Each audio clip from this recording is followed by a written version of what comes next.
Baca doa sikit. Bismillahirrahmanirrahim. Rabbi syrah li sadri wa yassir li amri wahlul 'uqdatam min lisani yafqahu qawli. Rabbi yassir wa la tu'assir wa tammim bil khair. Ya Fattah wa bika nasta'in.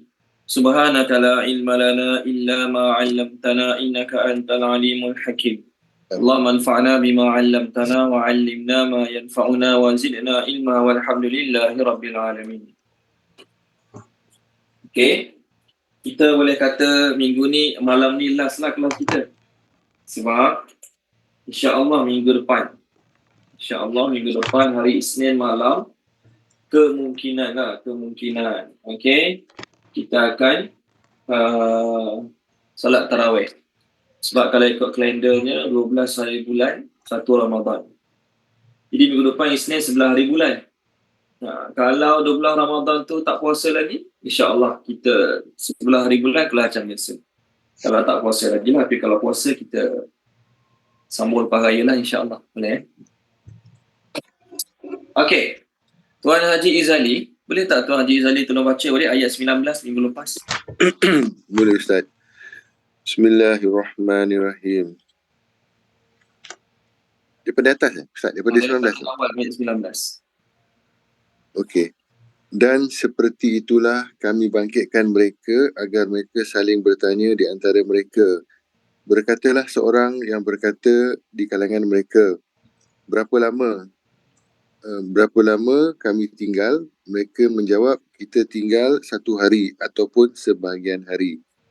Mereka berkata, Tuhan kamu lebih mengetahui dengan apa Ustaz?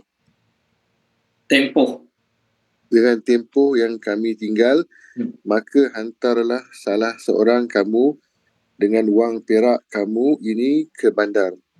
Maka hendaklah dia mencari manakah makanan yang paling bersih.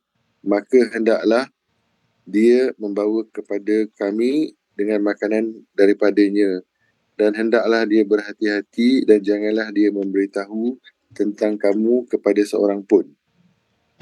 Okey, terima kasih Tuan Haji Izali. Jadi ayat tu kita dah terjemah minggu lepas. Di hari ini kita bincang mengenai terjemahan dan juga penerangan ayat tersebut. Allah kata setelah mereka tidur 309 tahun ataupun 300 tahun. 309 tahun ataupun 300 tahun. 309 ikut tahun qamari, ikut kiraan bulan. 300 tahun ikut kiraan syamsi, kiraan matahari. Baik. Setelah 300 tahun, mereka tidur, Allah bangkitkan mereka. Tujuan yang pertama, supaya mereka saling bertanya sesama mereka. Supaya Ashabul Kahfi, mereka bertanya sesama mereka. Telah berkata seorang di kalangan mereka. Yang berkata ni adalah ketua mereka, namanya Maksalmina. Ini saya dah share kat skrin minggu lepas. Saya share sekali lagi. Qala qailum minhum, telah berkata di kalangan mereka yang dia adalah paling tua dan dia adalah ketua mereka. Namanya ni Maksalmina. Okey, nama orang Rom dulu lah ni . Nama bangsa Rom zaman dahulu. Maksalmina, itu nama dia. Jadi dia pun tanya kawan-kawan dia yang lain, berapa lama dah kamu tidur ni? Mereka menjawab, kita tinggal di sini lebih kurang 1 hari ataupun setengah hari. Kenapa mereka berkata sedemikian? Kerana kondisi mereka, sebelum mereka tidur dengan lepas mereka bangun tidur, tidak ada perubahan langsung pada badan-badan mereka.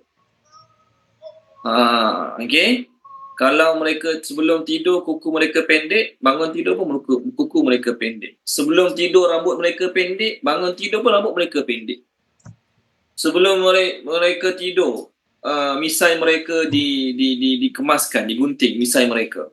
Jadi bangun tidur pun misai tetap berada dalam keadaan yang sama. Tak ada orang kata misai panjang 300 tahun sampai tutup dagu, tak ada. Macam biasa. Oleh kerana rasa macam biasa itulah, maka mereka jawab, rasanya baru 1 hari ataupun setengah hari. Maknanya Allah buat dia tidur, dia hidup. Allah buat dia tidur, dia hidup, tapi dalam masa yang sama, kondisi badan mereka tidak berubah. Tak nampak kulit berkedut, Kita 10 tahun kawan lama tak jumpa, 10 tahun. Lepas jumpa balik 10 tahun, dah banyak berubah dah muka dia. Muka banyak berubah. Oh, ni dia tak perasan, tak ingat baru 10 tahun. Ini 300 tahun. Macam mana muka dia muda belia sebelum dia tidur, macam itulah bangkit pada tidur, muka sama juga. Lalu mereka jawab 1 hari ataupun setengah hari. Situasi yang sama berlaku pada Uzair ataupun Ezra.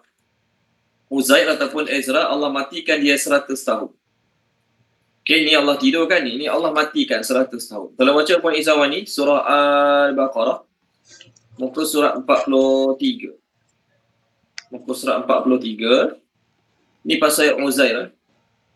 Ayat yang ke-259. Ayat 259. A'udzubillah minasyaitonirrajim. Atau tidakkah engkau perhatikan wahai Muhammad tentang orang iaitu Uzair yang menyusuri sebuah negeri yang temboknya telah roboh menutupi atap-atapnya.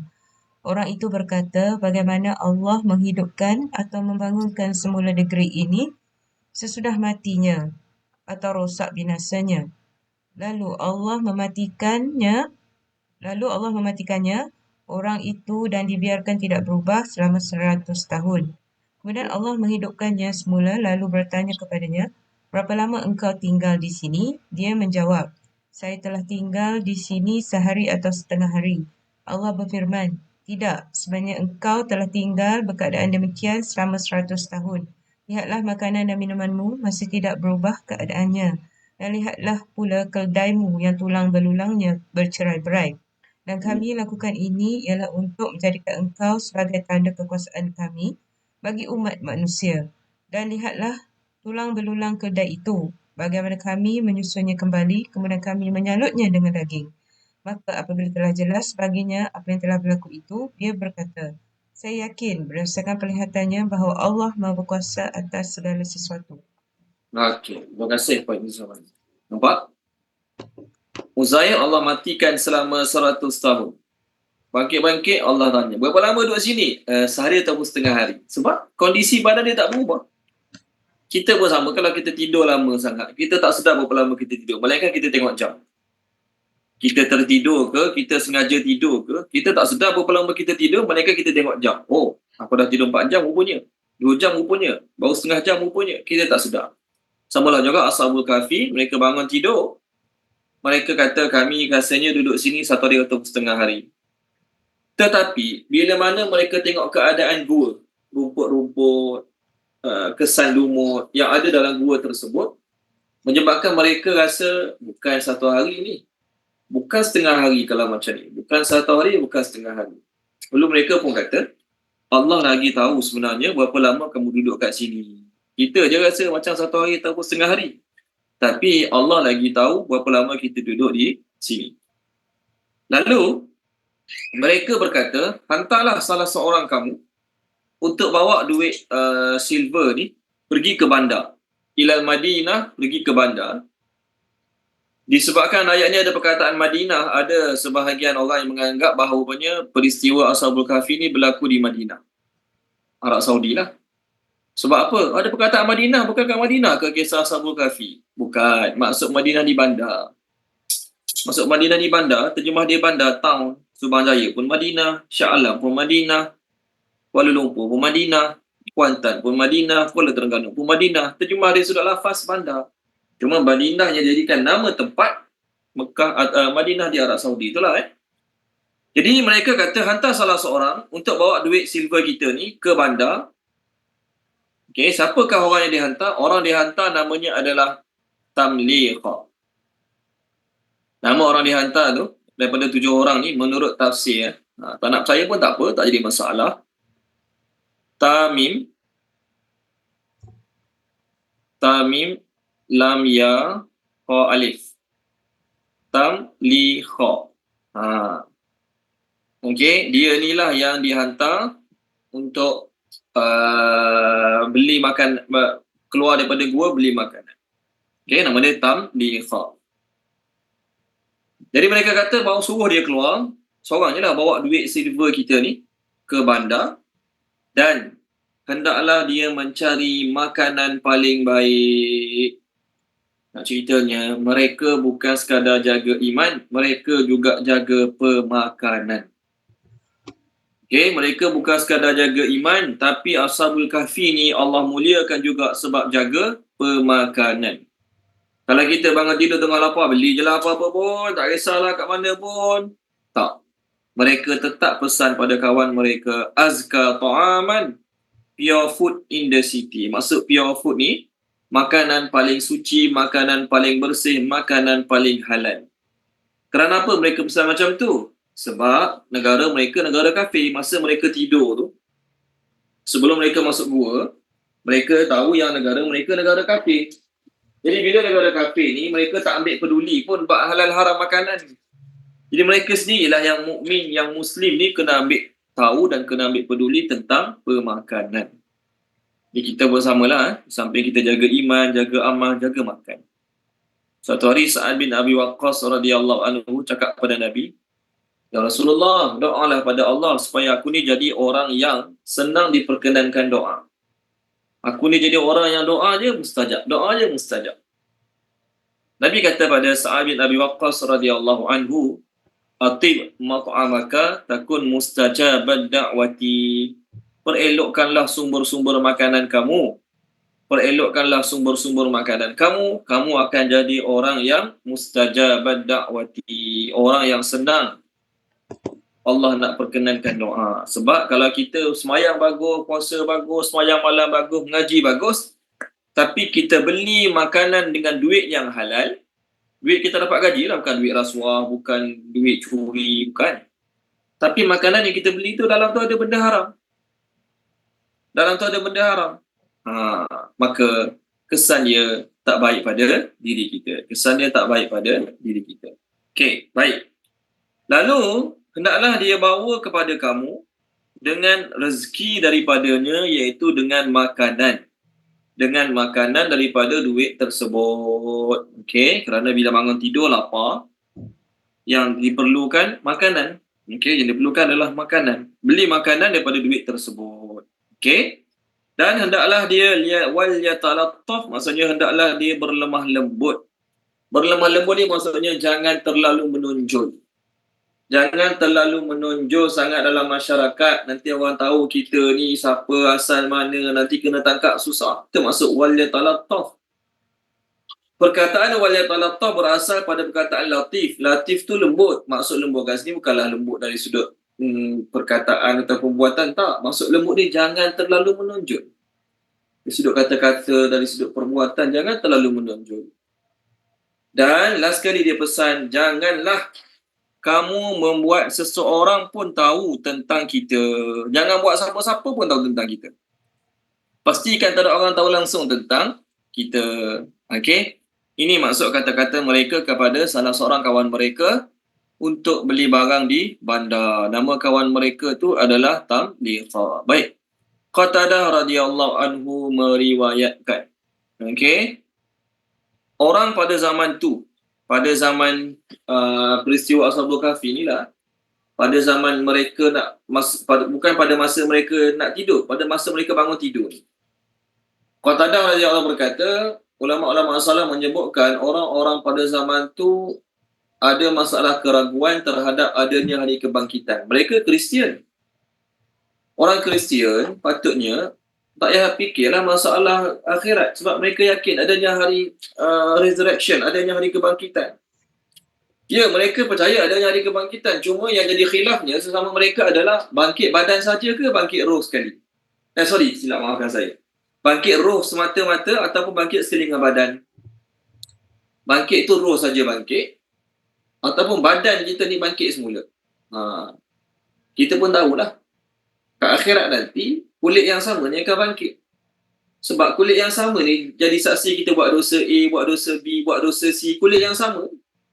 Tangan yang sama ni akan bangkit. Takkanlah kita bangkit pada kubur, Allah bangkitkan tangan lain. Tak, tangan yang sama. Allah bangkitkan, kaki yang sama Allah bangkitkan. Kerana apa? Tangan yang sama ni lah, kaki yang sama ni lah, kulit yang sama ni lah akan jadi saksi depan Allah apa yang kita buat. Itu kita punya kefahaman, kita punya keyakinan. Tapi mereka pada masa tu, mereka berikhtilaf sesama mereka mengenai hari kebangkitan. Lalu Ikrimah mengatakan, ada sekumpulan mengatakan bahawasanya yang dia bangkit itu adalah roh sahaja, bukan jasad. Lalu Allah Ta'ala bangkitkan Ashabul Kahfi ni sebagai hujah dalil, sebagai tanda yang jelas menunjukkan bahawasanya yang bangkit itu adalah badan dan jasad, dua-dua sekali. Ulama salah menyebut, ni dalam tafsir Ibn Katsir, ulama salah menyebut bahawasanya salah seorang mereka disuruh keluar ke kota membeli sesuatu untuk mereka makan. Maka dia pun pergi dengan berjalan kaki, bukan jalan biasa. Dia tak lalu kot jalan biasa. Sebab lalu jalan biasa nanti orang nampak sangat kan. Dia lalu jalan, sekarang mungkin kita panggil jalan tikus lah kan. Ataupun jalan yang orang jarang lalu. Dia lalu jalan. Okey, nama kota tersebut menurut tafsir Ibn Katsir adalah Daxus. Sedangkan kita bincang sebelum ni dalam tafsir lain namanya Tarsus. Okey, nama apa saja itu tak penting. Okay? Kita terima tak terima nama tu bukan masalah. Dia rasa yang dia baru je keluar daripada gua dan baru dia pergi ke gua. Sedangkan dia tak tahu manusia telah melalui zaman berganti, kurun berkurun, generasi ke generasi, umat ke umat. Okey, orangnya berubah, penduduknya berubah. Kita tak payah kata 300 tahun, 100 tahun lepas pun kita tak tahu macam mana. 100 tahun lepas pun dengan sekarang dah beza. 50 tahun lepas dengan sekarang berbeza. Berbeza orang-orang dia. 50 tahun lepas berbeza. 100 tahun lepas lagi berbeza. Ni 300 tahun. 300 tahun anak dah mati, cucu dah mati, cicit dah mati. Bawah pada cicit pun mati lagi. Berapa generasi tak tahulah, 300 tahun. Maka ada seorang penyair buat syair lah tentang cerita ni. Dia buat syair, dia kata apa? Dia tulis dalam syair dia. Amma diyaru fa innaha kadiyarihim wa ara rijal al-hayy ghaira rijali. Adapun rumah, maka sama macam rumah mereka dahulu. Rumah sama, bangunan sama. Tetapi lelaki-lelaki yang hidup, penduduk-penduduk kampung tu bukan penduduk kampung aku. Orang lain ni muka baru je, penduduk baru je ni. Okey. Ni syair tu tulis lah nak bagi faham cerita ni. Jadi dia pun tidak melihat seorang pun yang dia kenal. Tak ada seorang pun dia kenal. Sama ada orang tertentu ataupun orang-orang awam, pemimpin ke, orang bawahan ke, tak ada seorang pun dia kenal. Jadi dia pun tertanya-tanya lah. Tamlighah ni dia tertanya-tanya pada diri dia sendiri. Aku ni sedang bermimpi ataupun aku sedang tak betul ni? Aku sedang bermimpi ataupun aku sekarang ni berada dalam keadaan tidak waras? Dia pun kata, tak, demi Allah aku tak mimpi. Aku bukan dalam keadaan bermimpi dan aku bukan gila sekarang. Kerana baru kemarin aku tinggalkan kota ni. Kota ni tak mengalami perubahan seperti ni. Sekarang dah lain sangat ni. Lalu dia pun kata apa? Baik aku beli barang cepat-cepat, balik cepat-cepat. Lagi lama aku duduk kat tempat pelik ni, lagi bahaya untuk diri aku. Dia pun pergi kat penjual makanan yang pertama. Lalu dia pun bagi wang perak dia untuk ditukar dengan makanan. Maka penjual yang pertama tengok duit pelik ni, duit zaman bila ni? Zaman Jepun ni. Duit zaman Jepun tahun 20-an ni, contohlah. Maka dia pun tak nak menerima duit tersebut. Kemudian dia bayar lagi pada penjual yang kedua untuk beli makanan. Mereka semua tak nak terima duit tersebut. Lalu mereka mengatakan, orang ni jumpa harta karun ni. Okay? Harta galian lah harta karun tu kan. Siapa jumpa harta karun, terjumpa ke, memang ni nak cari ke, kalau jumpa harta galian, kena zakat lah 1/5. 20%. Wajib kena zakat 1/5. Okay? Tak payah bagi pada kerajaan lah. Kita keluar zakat sendiri, tak ada masalah. Okay? Beritahu kerajaan, semua kerajaan punya. Kalau jumpa emas perak dalam tanah. Tapi kalau jumpa dadah bawah rumah kita, kita punya. Jumpa emas, jumpa harta karun bawah rumah kita, tu milik kerajaan. Jumpa minyak, milik kerajaan. Jumpa dadah je kita punya. Ini undang-undang kerajaan. Okay? Jadi dia pun, orang pun mula tanya dia. Daripada mana asal, apa dia nak, mana dia dapat wang tersebut. Siapa dia ni sebenarnya? Maka dia pun cakap, aku penduduk kota ni. Baru kemarin aku keluar daripada kota ni. Masa tu, ada seorang raja yang nama Daqyanus. Jadi bila orang dengar Daqyanus, orang tahu dah zaman bila. Maka orang pun masih anggap dia ni tak betul. Lalu mereka pun bawa orang ni kepada pemimpin mereka yang Muslim lah pada masa tu. Lalu pemimpin mereka tanya pada lelaki ni. Sehingga dia beritahu keadaan dia. Dan dia beritahu apa yang dia alami. Maka raja dan beberapa pemuka serta beberapa rakyat pergi bersama dia ke gua. Sehingga akhirnya mereka sampai kat gua. Lalu dia kata pada rombongan tu, tunggu jap, biar aku masuk. Aku nak minta izin dengan teman-teman aku. Maka dia pun masuk. Pendapat pertama mengatakan mereka tak tahu macam mana dia masuk, sudah-sudah dah hilang.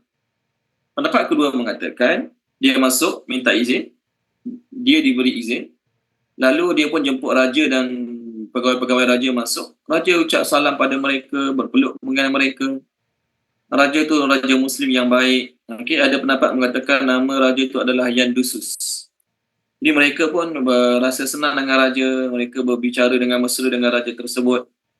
Lalu raja pun meninggalkan mereka dan mengucapkan salam kepada mereka. Kemudian mereka pun kembali semula ke tempat pembaringan mereka.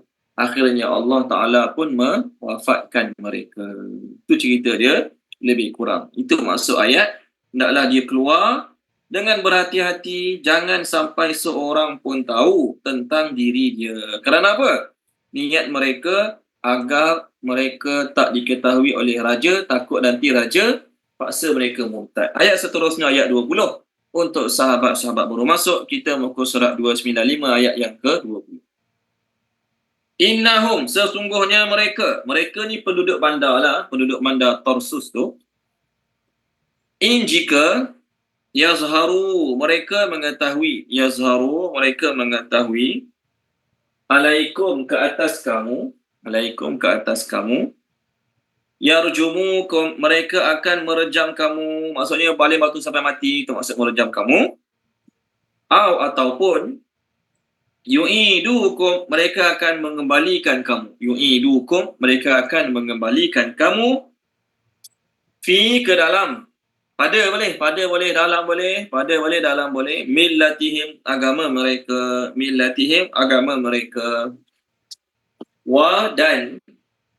Dan sekali-kali tidak akan tuflihu, kamu berjaya. Tuflihu berasal daripada perkataan hayya 'alal falah. Daripada perkataan hayya 'alal falah keluar perkataan tuflihu, kamu berjaya. Idzan, jika begitu, abada, selama-lamanya. Tolong terjemahkan dia. Puan Siti Nolis, terjemahkan Puan Siti Nolis. Ayat kita sekarang ayat 20 ni.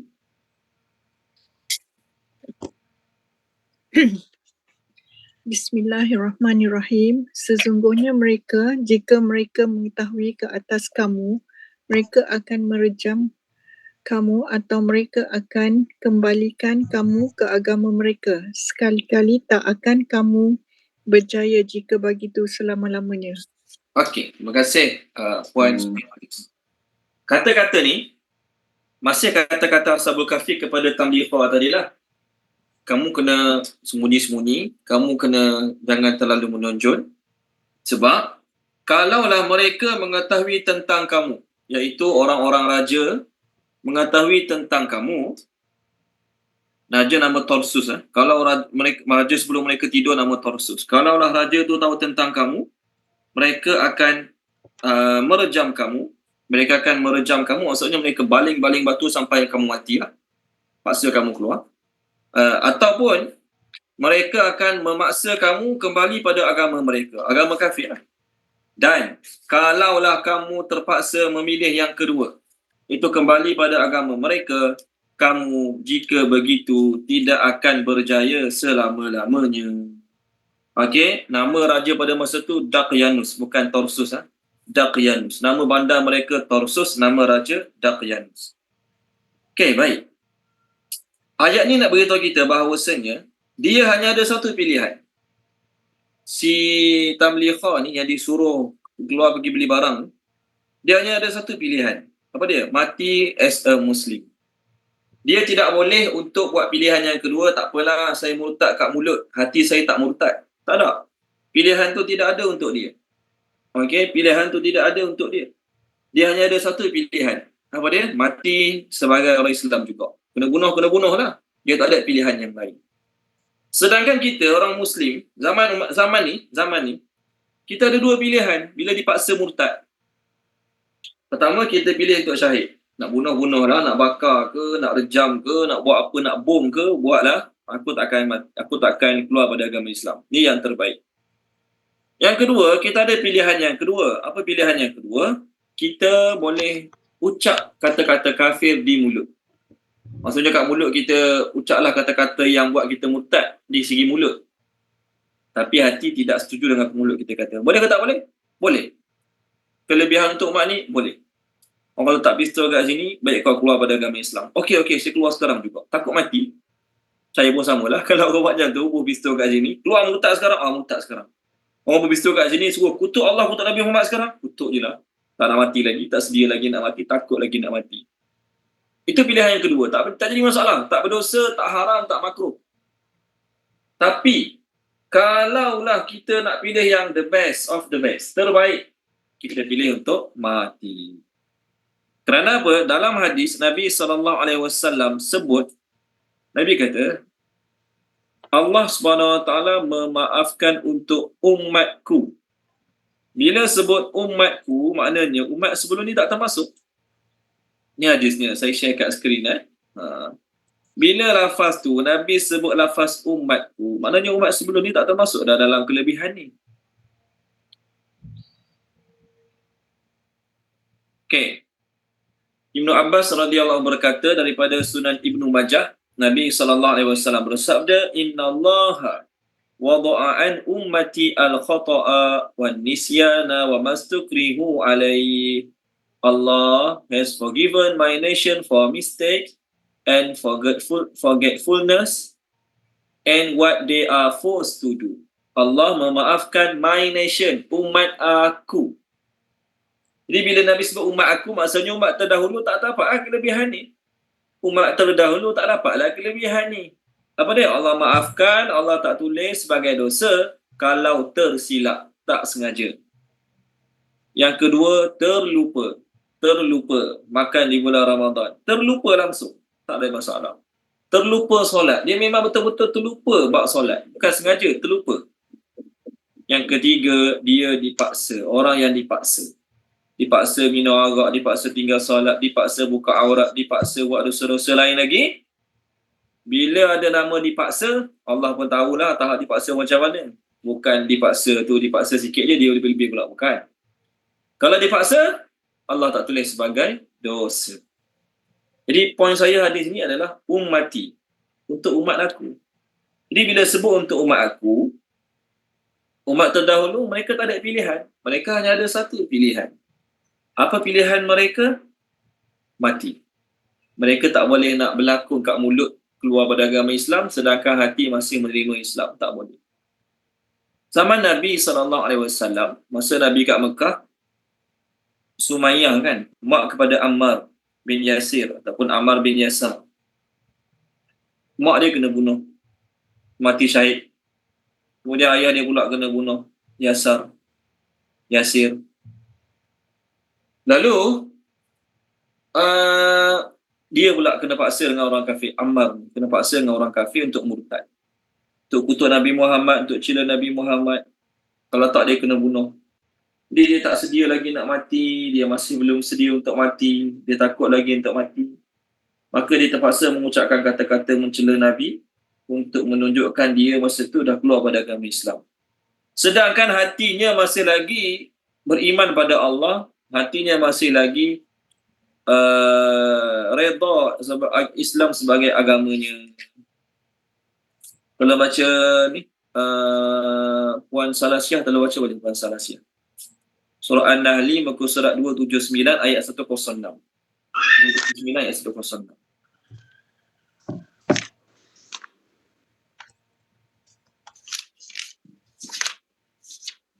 Ayat berapa Ustaz? 106. Muka surat berapa dia Ustaz? 279. Surah An-Nahl.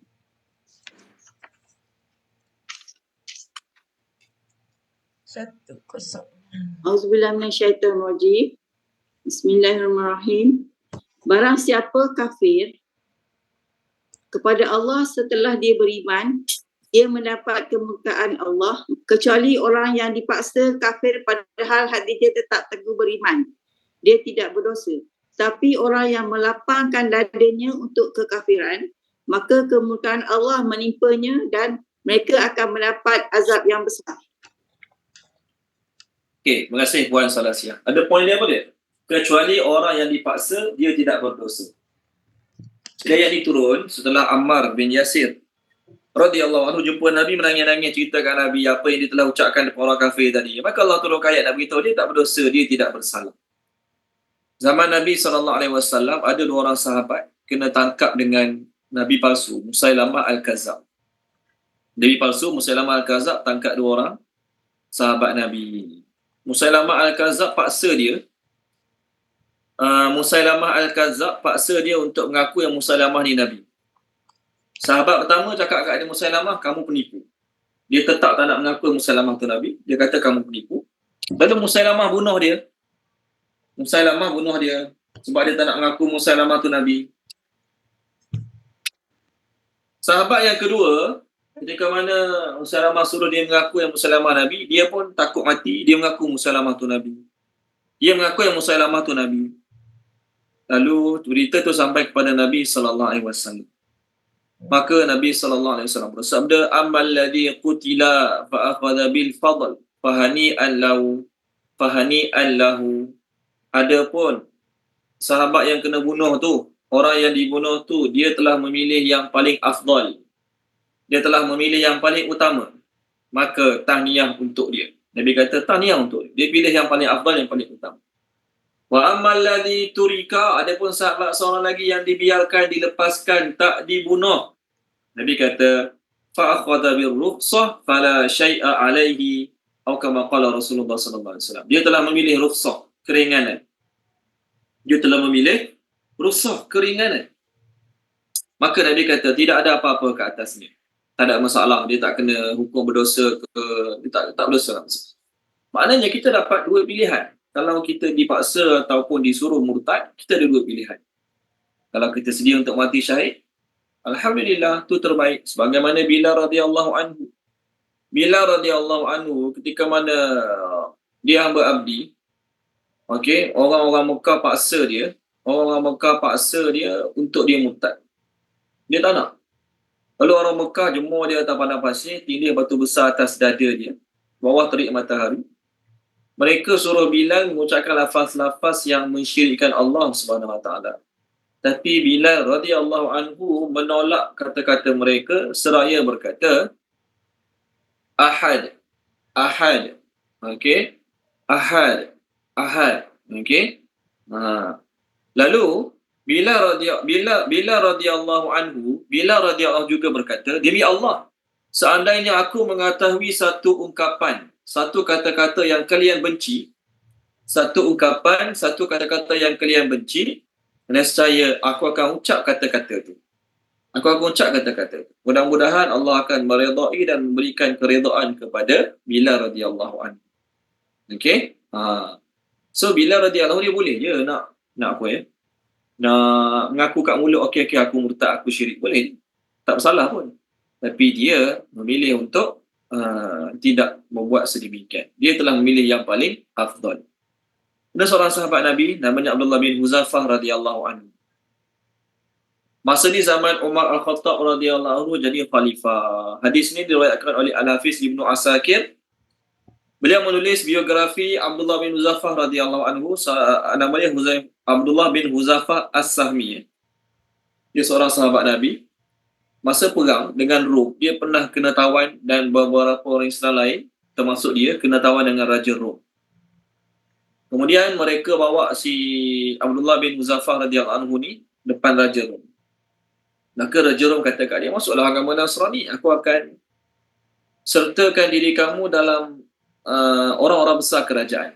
Jadi menteri ke, menteri pembangunan ke, menteri apa ke, jadi orang besar lah kan dalam kuasa kerajaan. Dan aku akan nikahkan kamu dengan anak perempuan aku. Kahwin dengan anak raja ni.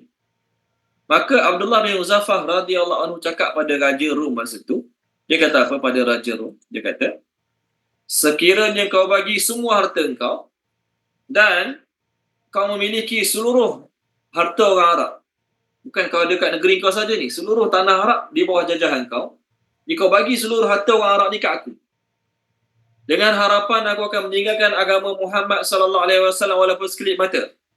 saya sorry. Jangan mimpi.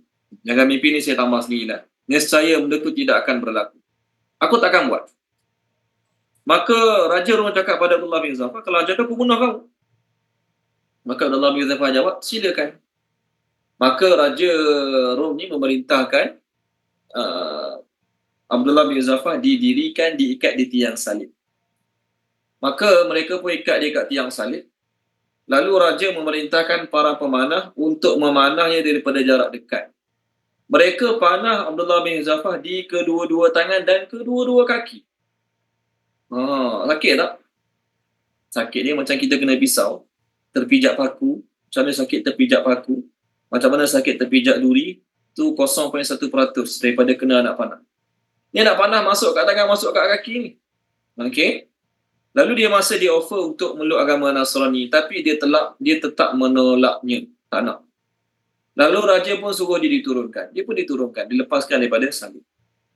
Lalu raja ni minta bawa kuali besar. Minta bawa kuali besar. Lalu dalam satu riwayat disebutkan bahawasanya dalam kuali besar tu ada patung sapi. Ada patung sapi. Dipanaskan kuali besar tu. Dipanaskan kuali besar tu. Lalu ada tawanan orang Islam lain dipanggil. Tawanan tu dilemparkan ke dalam kuali tersebut. Sekejap je tinggal tulang kawan tu. Auzubillah min zalik. Insya-Allah mati syahid. Maka Abdullah bin Zafar tengok. Maka Abdullah bin Zafar di offer lagi. Kalau pindah agama, selamat. Abdullah bin Zafar tetap menolak ni. Tak nak terima offer tersebut. Walau nak terima boleh. Dia nak cerita orang-orang yang pilih yang paling afdal lah kan. Maka setelah tu Raja pun kata masukkan dia dalam kuali besar tu. Dia pun diangkat. Dibawa untuk dimasukkan ke dalam kuali. Maka dia pun menangis. Tetapi dalam masa yang sama, dia tak adalah meronta-ronta, tak nak kena lempar, tak nak kena masuk. Dia menangis tapi dia benar-benar nak memasukinya. Kemudian dia dipanggil. Raja panggil. Awak menangis? Dia pun jawab, aku menangis kerana aku hanya ada satu nyawa yang akan dimatikan, yang akan dimasukkan dalam kuali besar ni. Aku hanya satu nyawa je yang aku boleh korbankan untuk agama Allah Ta'ala. Aku kalau boleh nak ada nyawa sebanyak jumlah rambut-rambut bulu-bulu yang ada kat badan aku ni. Banyak mana bulu ada kat badan aku, sampul rambut-rambut sekali. Katakan ada 10,000, contohlah. Aku nak ada nyawa banyak tu. Dan setiap nyawa tu aku akan habiskan satu persatu untuk Allah Ta'ala. Aku menangis sebab aku ada satu je nyawa. Kalau ada 10 nyawa, macam kucing macam cakap ada 10 nyawa kan. Jatuh bangunan, jatuh tu tak mati-mati. Contohlah kan. Kalau aku ada 100 nyawa, 1000 nyawa aku akan habiskan satu persatu untuk Allah. Hebat cara berfikir para sahabat insya-Allah. Dalam riwayat lain, Abdullah bin Zafar dipenjarakan. Lalu dia tak dimasukkan dalam kuali besar tadi. Lalu dia dipenjarakan. Dia tak diberi makan, tak diberi minum beberapa hari. Kemudian raja ni tahu orang Islam tak boleh makan khinzir, tak boleh minum arak. Lalu dia dihidangkan khinzir dan juga arak. Daging khinzir dan juga arak. Tapi dia tak nak makan. Dia tak sentuh pun. Lalu dia pun ditanya, apa yang menyebabkan kamu tolak makanan ni? Abdullah bin Zafar jawab, kondisi aku sekarang ni, oleh kerana dah berhari-hari tak makan, tu je makanan yang minuman yang ada bagi aku. Kalau aku makan dan minum, kedua-duanya telah dihalalkan bagi aku. Boleh. Tetapi aku tak nak buat kamu gembira. Kerana perbuatan aku kalau makan khinzir dengan minum arak tu, kamu akan gembira. Lalu raja kata pada dia, kalau macam tu cium kepala aku. Cium kepala aku akan lepaskan kamu, akan bebaskan kamu. Maka Abdullah bin Zafar jawab, boleh. Tapi aku tak nak bebas aku seorang-seorang. Kena bebaskan semua tawanan-tawanan muslimin yang lain. Maka raja pun setuju. Abdullah bin Zafar pun cium kepala Raja Rom tu. Lalu dia dan seluruh tawanan orang Islam lain pun dibebaskan. Setelah pulang, Umar Al-Khattab radhiyallahu anhu berkata pada orang Islam yang lain, menjadi kewajipan bagi setiap orang Muslim yang lain cium kepada Abdullah bin Zafar. Sebab dia ramai sahabat-sahabat selamat. Maka Abdullah bin Umar kata, aku yang akan mula-mula dulu. Aku yang pertama akan cium kepala dia. Aku yang pertama akan cium kepala dia. Dia nak cerita keberanian, kekuatan iman para sahabat. Mereka memilih yang afdal. Kita tak diwajibkan pilih yang tu. Tapi kalau kita pilih yang tu, kita akan dapat tahniah daripada Nabi sallallahu alaihi wasallam. Okey, baik. Jadi ayat ni nak cerita Ashabul Kahfi masa tu kalau mereka kena paksa, mereka tidak ada pilihan. Mereka tak boleh nak berlakon. Sama juga macam Ashabul Ukhdud kan. Kisah Ashabul Ukhdud pun sama juga. Mereka dipaksa murtad, mereka tak ada pilihan. Mereka kena mati sebagai Islam. Mereka tak boleh berlakon murtad, berlakon tipu, tak boleh. Okey, seterusnya. Sebab tu dalam ayat ni dia kata, kalau kamu memilih untuk kembali pada agama mereka, walaupun sebagai tipu-tipu, walaupun sebagai berlakon, walan tuflihu idzan abada, kamu tidak akan berjaya selama-lamanya. Mati kafir? Berat umat terdahulu kan. Sebab tu umat kita ni Allah bagi keringanan. Umat kita ni Allah bagi banyak keringanan. Sebab tu tugas Nabi, salah satu tugas Nabi, meringankan hukum untuk umat ni. Tolong baca Puan Salmiah boleh? Puan Salmiah, tolong baca. Saya cari muka surat je. Surah Al-A'raf. Muka surat 170 ayat 157. And he released from them their heavy burdens. 2 point dia. 170 ayat 157. Assalamualaikum Ustaz. Assalamualaikum warahmatullahi wabarakatuh. A'udzubillahi minasyaitonirrajim. Iaitu orang-orang yang mengikuti Rasul, Nabi yang ummi, tidak pandai membaca dan menulis, yang namanya mereka dapati tertulis di dalam Taurat dan Injil yang ada pada mereka, yang menyuruh mereka melakukan makruf dan mencegah daripada kemukaran, dan yang menghalalkan segala yang baik bagi mereka dan mengharamkan segala yang buruk bagi mereka, dan membebaskan beban-beban dan belenggu-belenggu yang ada pada mereka. Okay, cukup buat. Okey. Membebaskan beban-beban. Beban lah kan, kalau tak ada pilihan. Mesti kena mati juga. Tak boleh berlaku murtad. Beban tak? Beban lah. Maka Nabi Muhammad datang meringankan bebanan tersebut. Umat dulu, kalau mereka punya zakat 1/4. Kita punya zakat 1/40. Bayangkan 1/4. Dapat gaji 4,000, 1,000 kena zakat. Berat tu, nak keluar zakat 1,000 kalau dapat gaji 4,000. Yang ni tak, 1/40. Sama macam ayat terakhir surah Al-Baqarah. Allah ilhamkan doa tu pada kita. Allah turunkan ayat untuk kita baca doa tu sebab Allah memang nak bagi kita keringanan. Rabbana wala tahmil alaina isran kama hamaltahu ala alladhina min qablina. Wahai Tuhan kami, janganlah kau bebankan kami dengan bebanan-bebanan yang kau bebankan pada umat-umat sebelum kami. Okey, baik. Seterusnya masuk ayat baru. Buku surat baru dan juga ayat baru. Wa dan kadzalika seperti itulah. Kadzalika seperti itulah. A'tharna kami memberitahu. A'tharna kami memberitahu. Alaihim ke atas mereka. Alaihim ke atas mereka. Okey. Maksudnya kami memberitahu ke atas orang-orang yang ada pada masa tersebut.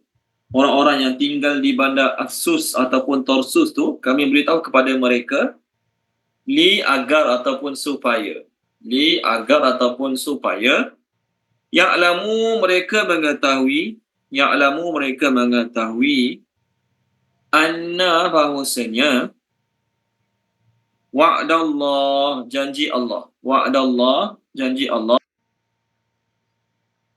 hakun adalah benar wah dan anna bahawasanya as-sa'ah hari kiamat la raiba fiha tiada keraguan padanya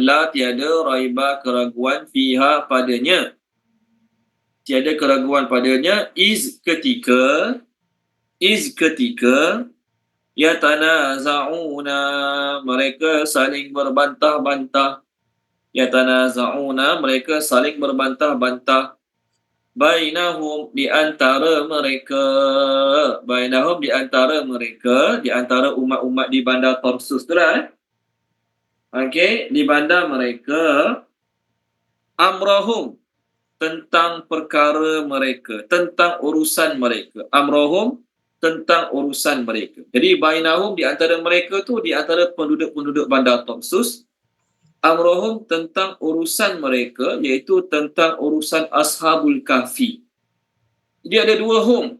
Pertama bainahum, kedua amrohum. bainahum, di antara mereka, amrahum, urusan mereka. Siapa mereka tu? Mereka yang pertama penduduk bandar, mereka yang kedua ashabul kahfi. Tolong terjemahkan dia ayat baru kita.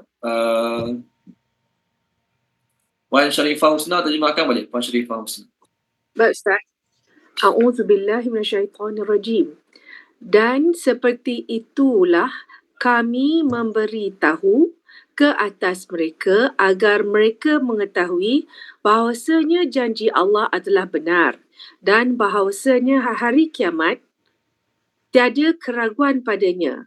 Ketiga, mereka saling membantah-bantah di antara mereka tentang urusan mereka. Okey, baik. Terima kasih Puan Sharifah Husna. Maka Allah kata, berkat doa seorang raja yang Muslim pada masa itu. Berkat doa seorang raja yang Muslim pada masa itu yang bernama Baitarus. Berkat doa raja Muslim pada masa itu agar Allah SWT datangkan satu bukti jelas nyata yang kiamat tu confirm berlaku, roh dengan badan dua-dua bangkit sekali. Dia pun tak tahu yang Ashabul Kahfi ada masa tu, cerita dia pun tak tahu. Kalau dia tahu awal-awal lagi dia pergi tunggu, dia pun tak tahu yang Allah akan bangkitkan mereka. Ya Allah bangkitkan Ashabul Kahfi untuk tunjuk pada kaum tu, pada umat di kampung tu, yang janji Allah benar. Apa Allah janji akan bangkitkan manusia lepas mati? Yes, Allah pasti akan lakukannya. Dan Allah nak beritahu bahawasanya hari kiamat tidak ada keraguan padanya. Tidak ada boleh ragu 1% pun tak ada ragu. Ya ke? Boleh ke? Tak. Depan mata kamu tengok orang bangkit semula lepas mati. Allah bangkitkan mereka pada masa mereka saling berbantah-bantah tentang urusan mereka. Maksudnya, lepas Ashabul Kahfi ni bangkit, mereka berbantah-bantah bab lain pula. Lepas Ashabul Kahfi bangkit, sebelum Ashabul Kahfi bangkit, mereka berbantah-bantah tentang bangkit daripada kubur nanti, badan roh saja ke roh dengan badan. Itu berbantah-bantah pertama. Berbantah-bantah yang kedua, mereka berbantah dari sudut macam mana nak buat dengan Ashabul Kahfi ni. Lepas mereka mati dalam kubur tempat mereka bangkit. Mereka mati dalam gua tempat mereka bangkit. Apa nak buat di gua mereka ni? Itu maksud mereka berbantah-bantah kali kedua. Faham maka? Sama bang? Ayat kita nak terjemah ni nak cerita apa yang mereka kelahikan tu. Apa yang mereka perselisihkan tu. Faham maka? Qalu, mereka berkata, salah satu golongan berkata, Ibnu binalah, buatlah. Ibnu binalah, buatlah. Alaihim ke atas mereka, bunyana, bangunan. Satu bangunan, bukan bangunan. Bunyanan, satu bangunan. Rabbuhum, Tuhan mereka. A'lamu, lebih mengetahui. Bihim, tentang mereka. Qala, berkatalah. Allazina, orang-orang yang ghalabu, memenangi. Ghalabu ni menang dalam bahasa Arab. Ada sebahagian terjemah menguasai. Siapa golongan yang menguasai ni? Dua-dua kemungkinan ada. Kemungkinan Muslim ada, kemungkinan kafir pun ada. Okey, tak apa, kita terjemah dulu. Berkatalah orang-orang yang memenangi ataupun orang-orang yang menguasai ala atas amrihim, urusan mereka. Dia affair. Amrihim, urusan mereka. Apa mereka akan kata? Buat pembuka kata, lanattakhidanna, kami pasti akan membuat.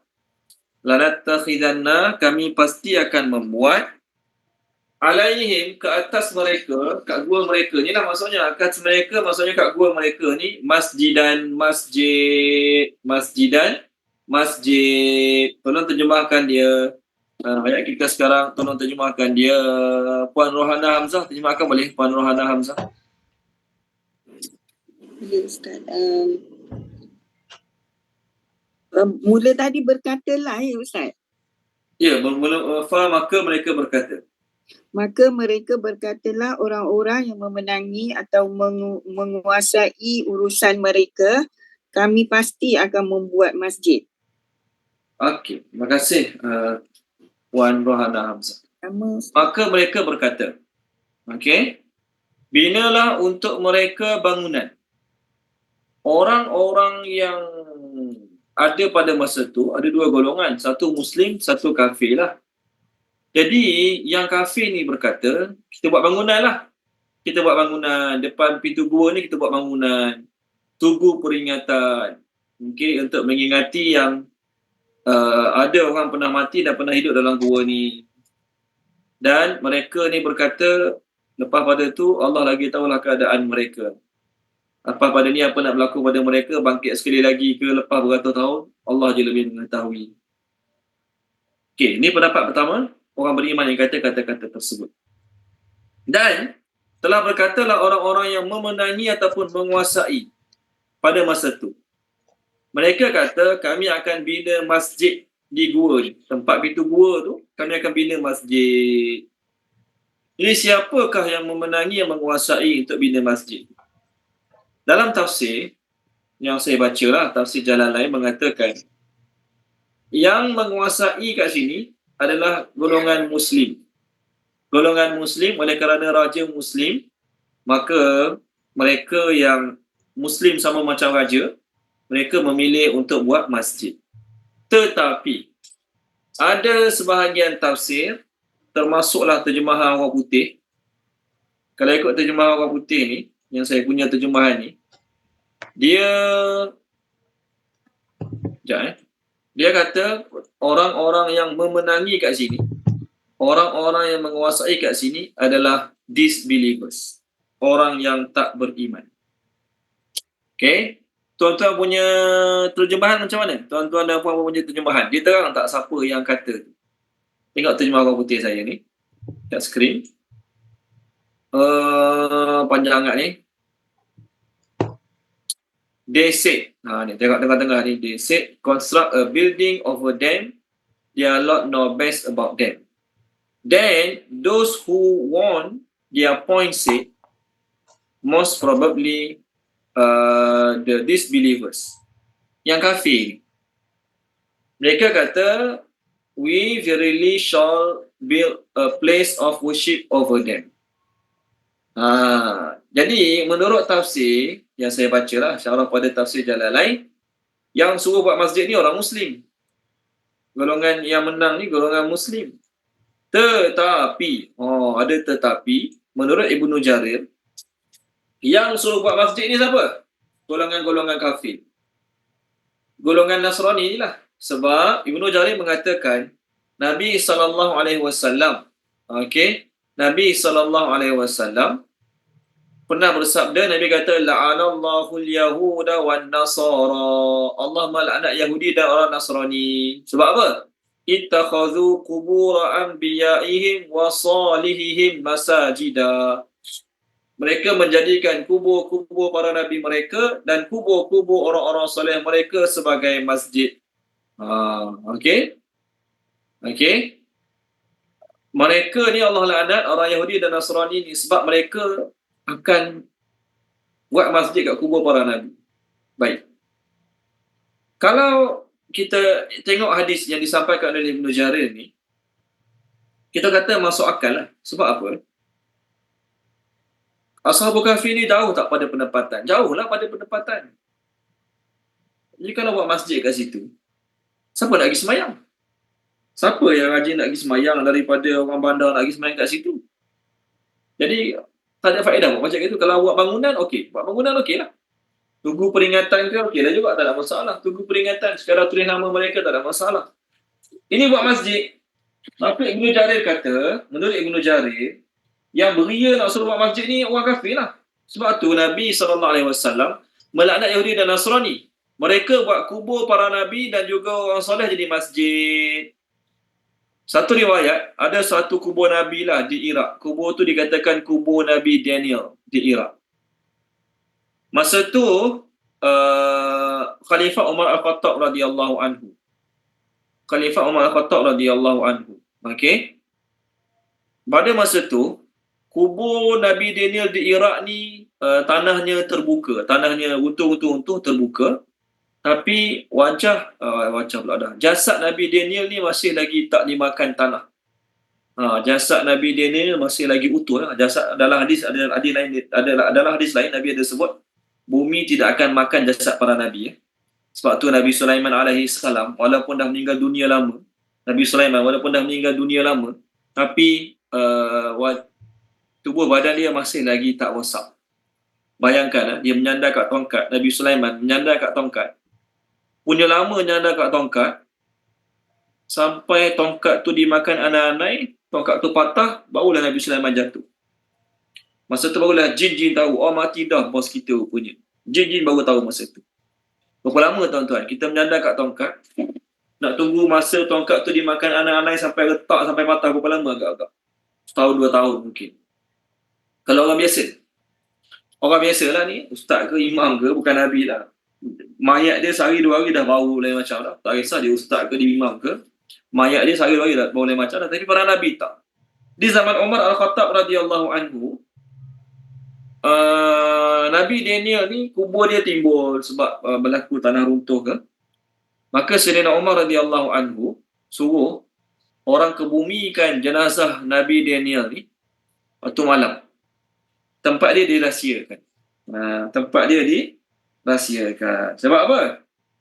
Takut-takut nanti ada orang-orang yang akan buat belik-belik lah kat kubur tu. Ini pendapat Ibnu Jarir radhiyallahu anhu. Jadi dua-dua pendapat ada. Pendapat pertama, orang Islam yang bagi cadangan supaya buat masjid. Pendapat yang kedua, orang kafir. Orang kafir suruh buat masjid ke? Maksud masjid kat sini, kita jangan faham masjid yang kita sekarang. Maksud masjid kat sini adalah tempat sujud. Tempat sujud yang mereka maksudkan tu, sujud cara mereka lah. Mereka sujud kat Nabi Isa ke, mereka sujud kat berhala ke, mereka sujud kat patung ke, mereka suruh buat tempat untuk mereka bersujud. Cuma sujud cara Islam ke cara mereka, terpulang pada mereka. Jadi dua-dua kemungkinan ada dalam ayat ini. Dua-dua kemungkinan boleh dalam ayat ini. Okey? Cuma sama ada yang dibina masjid ke ataupun yang dibina tu bangunan ke, okey? Ada pendapat mengatakan oleh kerana raja tu Muslim, raja tu suruh buat masjid. Ni pendapat-pendapat lah. Tujuan dia apa dia? Supaya pintu gua tadi ditutup. Lalu di pintu gua tu ditulis nama-nama mereka. Di pintu gua yang didirikan bangunan tadilah. Di pintu gua yang didirikan bangunan, sama ada didirikan masjid ataupun didirikan bangunan tugu saja tadi, ditulis nama-nama mereka. Nama-nama mereka itulah disebut Ar-Raqim. Ar-Raqim ayat berapa? Ayat 9. Ayat 9. Batu yang diukir yang ditulis nama-nama mereka. Dan mengikut pendapat yang pertama tadi, kat situ dibuat masjid tempat semayang. Syariat yang ada pada masa tu. Okey? Okey, baik. Itu je cerita dia. Seterusnya kita nak bincang tentang Quran tak beritahu kat mana gua tu berada. Quran tak beritahu di mana gua tu berada. Negeri mana, negara mana, Quran tak beritahu langsung. Okey, baik. Tapi kebanyakanlah mufassirin mengatakan berada di Jordan. Okey, baik. Kelak, ayat sama ayat baru ayat 22. Kelak yaquluna, mereka akan berkata. Siapa mereka ni? Orang Nasrani daripada Najran. Orang Nasrani daripada Najran. Mereka akan berkata, salah satun, mereka 3 orang. Salah satun, mereka 3 orang. Rabi'uhum, yang keempat di kalangan mereka. Terjemah Rabi'uhum, yang keempat di kalangan mereka. Kalbuhum, ialah anjing mereka. Kalbuhum, ialah anjing mereka. Wa, dan yaquluna, mereka berkata, khamsatun, mereka 5 orang. Khamsatun, mereka berlima. Terjemah khamsah, mereka berlima. Sadisuhum, yang keenam di kalangan mereka. Sadisuhum, yang keenam di kalangan mereka. Kalbuhum, ialah anjing mereka. Kalbuhum, ialah anjing mereka. Rajmam, meneka-neka. Rajmam, terjemah dia meneka-neka. Guessing, apa dia terjemah? Bil ghaib, dengan sesuatu yang tidak kelihatan. Bil ghaib terjemah dia dengan sesuatu yang tidak kelihatan. Guessing with the unseen affair. Tu apa dia terjemah. Bahasa Melayu kata serkap jarang. Serkap jarang. Dia dalam bahasa Arab, rajman ni rejam, tahu rejam, baling batu. Baling batu di tempat yang tak nampak. Malam gelap, tak ada cahaya langsung, cahaya bulan tak ada, cahaya lampu tak ada. Kita ada batu, kita ada lastik, kita ada pistol, kita tak nampak sasaran. Kita main tembak je lah malam-malam. Kena-kena tak kena nasib lah. Kena-kena tak kena nasib lah. Tu dia panggil rajman bil ghaib, serkap jarang. Okey, jelas Kalau bahasa Melayu terjemah meraba-raba dalam kegelapan. Nah, meraba-raba dalam kegelapan. Itu terjemah rajman bil ghaib. Dan yaquluna, mereka berkata, ni pendapat yang betul. Sab'atun, mereka 7 orang. Sab'atun, 7 orang. Dan thaminuhum, yang ke-8 daripada mereka. Thaminuhum, yang ke-8 daripada mereka. Kalbuhum, anjing mereka. Kalbuhum, anjing mereka. Kul, katakanlah. Kul, katakanlah. Rabbi, Tuhanku. Rabbi, Tuhanku. A'lamu, lebih mengetahui. A'lamu, lebih mengetahui. Bi'iddatihim, dengan jumlah mereka. Iddah tu bilangan. Bi, dengan iddatihim, jumlah mereka. Tuhanku lebih mengetahui dengan jumlah mereka. Ma, tidaklah. Ya'lamuhum, mengetahui tentang mereka. Illa, ya'lamuhum, mengetahui tentang mereka. Illa, melainkan. Qalil, sedikit. Qalil, sedikit. Okey. Fa, maka. La, janganlah. Tumari, kamu berbantah-bantah. Tumari, kamu berbantah-bantah. Fihim, tentang mereka. Fihim, tentang mereka. Illa, melainkan. Mira'an, yang jelas. Mira'an kita terjemah bukti ataupun tanda. Mira'an, proof. Bukti, melainkan bukti. Zahiran, yang nyata. Dan la, janganlah. Tastafti, kamu bertanya. You consult. And do not you consult. Kamu minta fatwa, jangan bertanya. Fihim, tentang mereka. Tentang Ashabul Kahfi lah maksudnya. Jangan tanya tentang Ashabul Kahfi. Minhum, daripada mereka, iaitu daripada ahli kitab. Minhum, daripada mereka, iaitu daripada ahli kitab. Ahadan, kepada seorang pun. Tolong baca dia, Tuan Haji Rashid. Boleh tolong baca Tuan Haji Rashid ayat kita sekarang, ayat 22 ni. Bismillahirrahmanirrahim. Kelak mereka akan berkata, mereka 3 orang, dan yang keempat di kalangan mereka adalah anjing mereka. Dan mereka berkata, mereka 5, dan keenam adalah anjing mereka. Meneka-neka dengan sesuatu yang tidak kelihatan.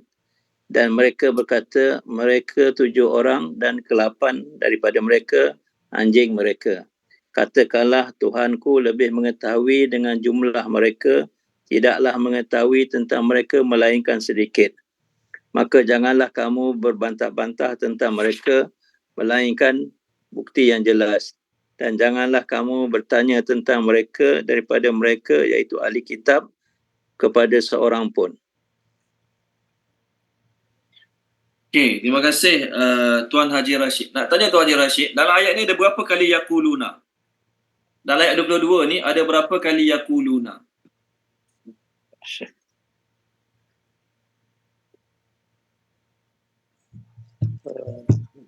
dua, yakuluna. Berapa kali ada? Satu, Tiga. dua, Tiga. Satu, dua, satu, dua. tiga. Dua kan? Tiga. Mula-mula saya Tiga. kuluna. Yang bermula sekali ya, tiga. Okay, mula-mula saya kuluna. Ya, Lepas tiga tu Ustaz. yakuluna. Okay, terima kasih Tuan Haji Rashid. Nampak? Yang kedua yakuluna. Yang ketiga yakuluna juga. Yakuluna juga. Okay. Ada 3 kali yakuluna. Mula-mula kata mereka 3 orang campur 1 anjing. Yang keempat. Yang kedua berkata mereka 5 orang campur 1 anjing jadi 6 orang. Lepas Allah sebut kedua-dua mereka punya kata-kata ni, mereka ni adalah orang Nasrani daripada Najran. Najran adalah satu tempat, satu kawasan yang berada di antara Syam, Yaman dan Hijaz. Syam, Yaman dan Hijaz. Selepas kata-kata dua kumpulan ni, Allah sebut perkataan rajman bil ghaib tadi. Meraba-raba dalam kegelapan ataupun meneka-neka benda yang tak kelihatan. Nampak? Jadi, pendapat yang mengatakan 3 orang campur anjing, 5 orang campur anjing, pendapat 3 dan 5 ini adalah pendapat yang dipanggil rajman bil ghaib. Meneka-neka benda yang tak kelihatan.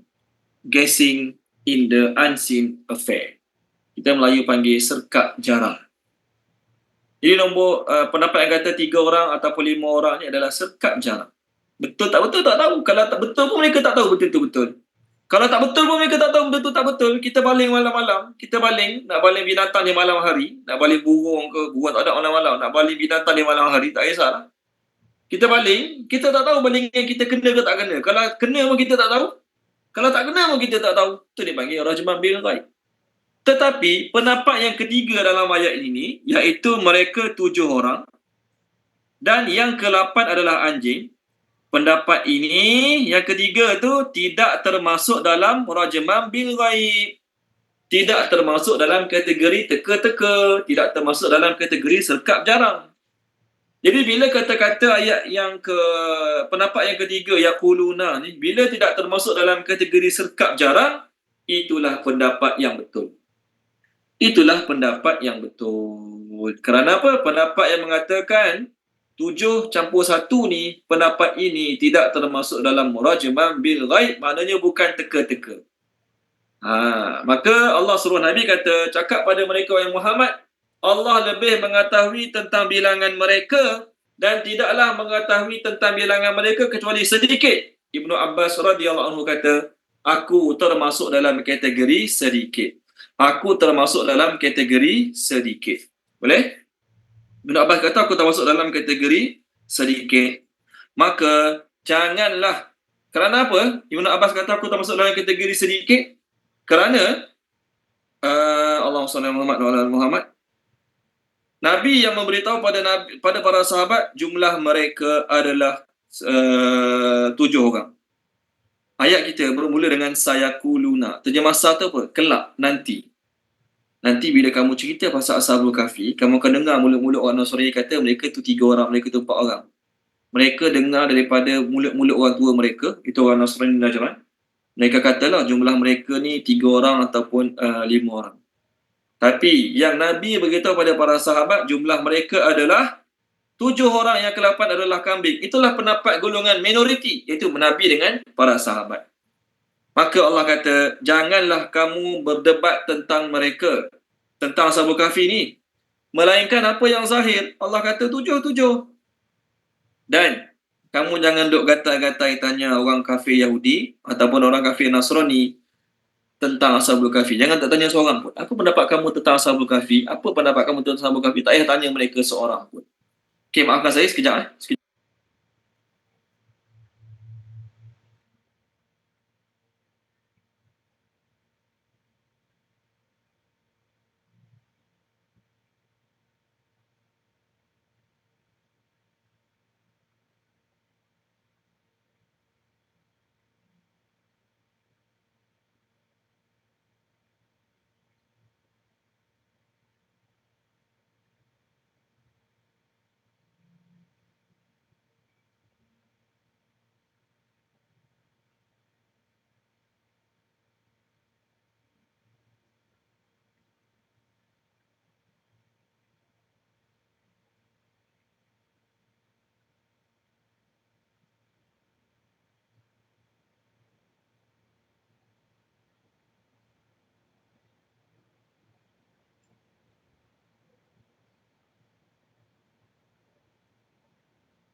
Assalamualaikum warahmatullahi wabarakatuh. Okey, baik, kita sambung ayat 22. Nabi SAW tidak sebut pun nama-nama Ashabul Kahfi. Begitu juga dalam ayat Quran pun tak sebut nama Ashabul Kahfi. Sebab tu dalam ayat ni, kita tak dengar pun sahabat-sahabat tanya. Tak pernah jumpa pun lah. Buat masa ni saya tak pernah jumpa. Dan saya rasa tuan-tuan pun tak pernah jumpa. Sahabat tanya Nabi, "Ya Rasulullah, siapa nama Ashabul Kahfi? Boleh tak sebut nama Ashabul Kahfi?" Saya rasa tuan-tuan tak pernah jumpa, saya pun tak pernah jumpa nama Ashabul Kahfi. Tetapi namanya ada disebut dalam tafsir. Di antaranya. Tengok kat skrin. Okey, tengok kat skrin Okey, nama mereka pertama Maksal Mina. Siapa ni? Yang tadilah yang mula-mula tanya soalan berapa lama kamu tidur. Yang pertama. Yang kedua Tamliha. Tamliha ni tukang pergi bandar beli lauk tadi. Yang ketiga Martunus. Yang ketiga. Yang keempat Nianus. Yang kelima Saryulus. Yang keenam Zunwanus. Yang ketujuh Falistationus. Nama-nama orang Rom dululah, dan dia adalah seorang pengembala kambing. Nama anjing mereka Qitmir. Pendapat pertama Qitmir. Pendapat kedua Hamran. Pendapat ketiga Rayyan. Bukan Rayyan, Rayyan. Okey, baik. Ini nama-nama Ashabul Kahfi yang ada dalam tafsir-tafsir, tapi tak semua ulama tafsir datangkan. Kerana apa? Pertama, bukan daripada ayat Quran lah, confirm. Tak ada dalam Quran nama mereka. Yang kedua, bukan juga daripada hadis Nabi SAW. Adalah sebahagian tafsir mengatakan nama-nama ni diriwayatkan oleh Ibnu Abbas. Nama-nama ni diriwayatkan oleh Ibnu Abbas radhiyallahu anhu. Soalannya ialah, betul tak Ibnu Abbas yang kata? Tu soalannya.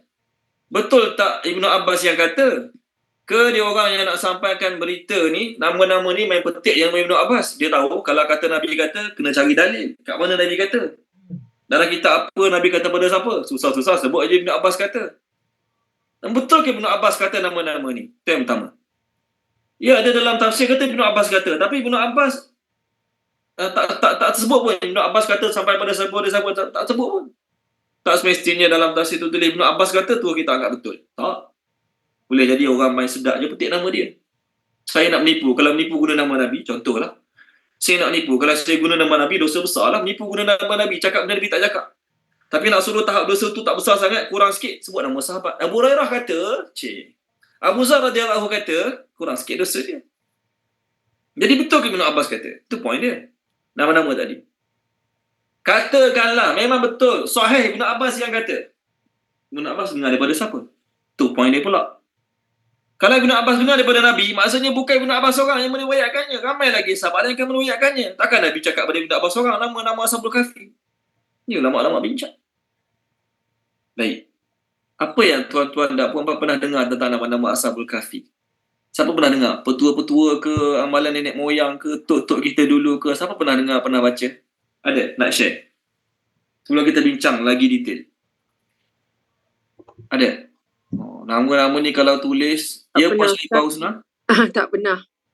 Tak pernah. Okey. Saya pernah dengar lah. Pernah dengar lah ni orang kampung-kampung kata. Kalau bayi menangis malam-malam, susah nak tidur, tulis nama Ashabul Kahfi, bawah bantal. Hilang nangis. Ni ada orang cakap macam tu. Okey. Ini bukan benda pelik. Saya tak kata betul Jangan salah faham pula. Kerana ada satu kajian yang dibuat oleh seorang penyelidik sejarah, Jabatan Sejarah Seni dan Arkeologi Universiti London. Namanya Dr. Farouk Yahya. Beliau kata bahawasanya ada satu manuskrip bahasa Melayu yang mengandungi tafsir Quran. Manuskrip tu berkemungkinan daripada Aceh. Aceh. Manuskrip tu berkemungkinan daripada Aceh. Dia punya tarikh dia lebih kurang tahun 1600 Masihi. Umur manuskrip tu lah. Jadi dia ni, Dr. Farouk Yahya kata manuskrip tu ada kat Universiti Cambridge. Manuskrip tu tiba di Eropah lebih kurang awal abad ke-17. Awal abad ke-17. Dia kata selain daripada manuskrip tu, ada lagi profesor-profesor bahasa Arab daripada universiti yang sama, namanya Thomas Arpenius, berkata kisah Ashabul Kahfi turut dibincangkan dalam Turjuman Al-Mustafid, iaitu tulisan Abdul Rauf Ali Al-Fansuri Al-Jawi. Okey, tafsir itu ditulis tulisan Jawi, karangan Abdul Rauf Ali Al-Fansuri Al-Jawi, ditulis sekitar tahun 1675 Masihi di Aceh. Okey, dia kata kisah Ashabul Kahfi ni sering muncul dalam tulisan orang Melayu lama dulu, dalam kisah para nabi, sama ada dalam bahasa tempatan ataupun bahasa Melayu ataupun bahasa Jawa.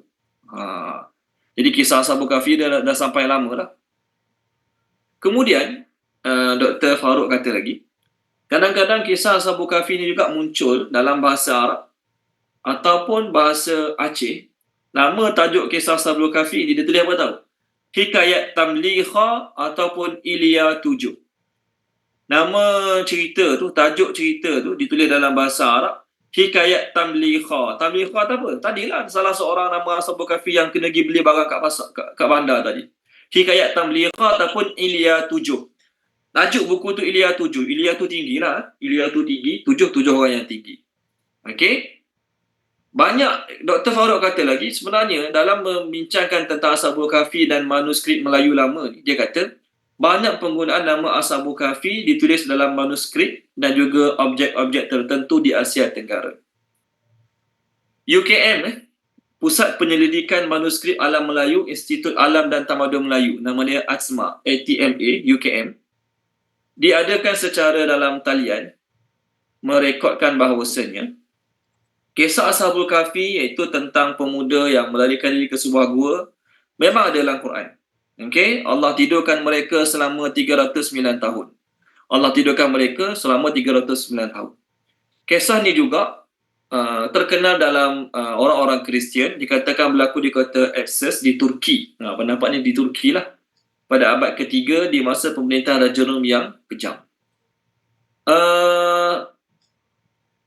Menurut kajian daripada UKM tadi, bahawasanya kisah-kisah Ashabul Kahfi ni sampai ke bahagian Nusantara ni, dan nama-nama mereka ditulis di tembok-tembok, pintu-pintu, tempat-tempat tertentu.